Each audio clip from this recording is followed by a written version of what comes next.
Hi, ladies. So I realized when I was recording the last part of the other video that the slide was wrong, and I don't really know why, but anyways, I had to go back and fix it. And so there's a little short clip here to watch about the test.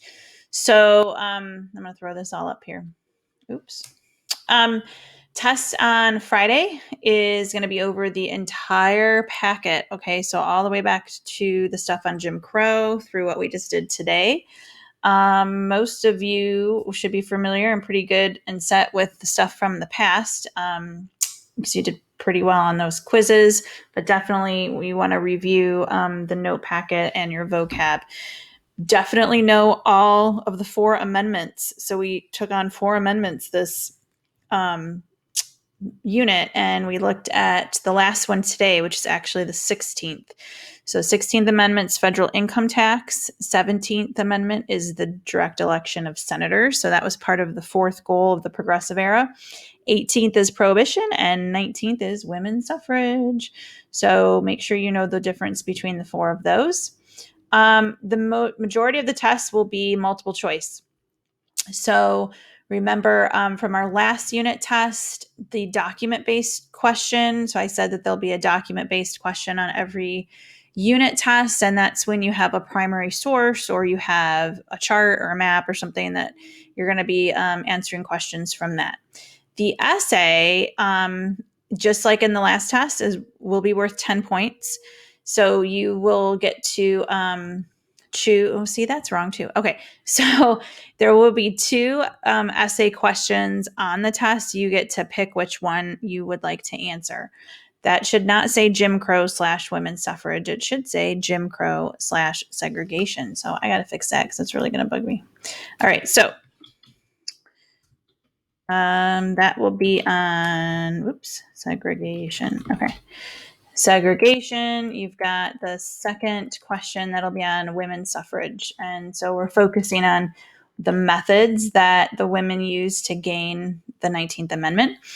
And again, you'll get to pick one of those. So you don't know the exact question being asked. You'll have to wait till Friday to see what's on the test.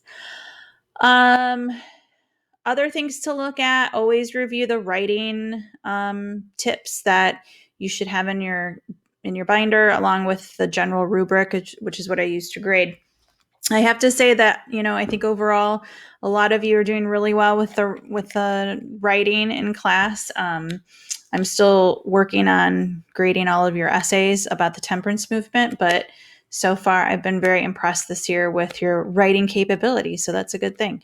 The essay on the last test, I think overall was pretty good. So just a couple reminders to make sure you're not writing in third person, that you are identifying who you're talking about, what you're talking about, and not using those generalizations. So being specific, using examples to support your answers, that really helps. And of course, anytime that you're answering an essay question, you can use other sources. So videos that we watched in class definitely would be one. Packets that we did for homework that might not be necessarily part of the notes, but definitely things that you can use to support your answer. Okay, so that is really the test format for Friday. Again, I'm going to post, or I have posted, the Kahoots that you can play to help you review, go through your vocab, make sure that you have all of those terms included, whether you do Quizlets or you write it out. If you have any questions, feel free to email me. I will be on Zoom during flex time on Wednesday from 10 to 12, so feel free to hop on tomorrow if you need any help, you want to go over anything. I'd be happy to help you with that. Okay, so that is all I have for you today.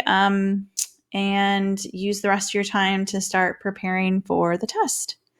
Okay, we'll see ya.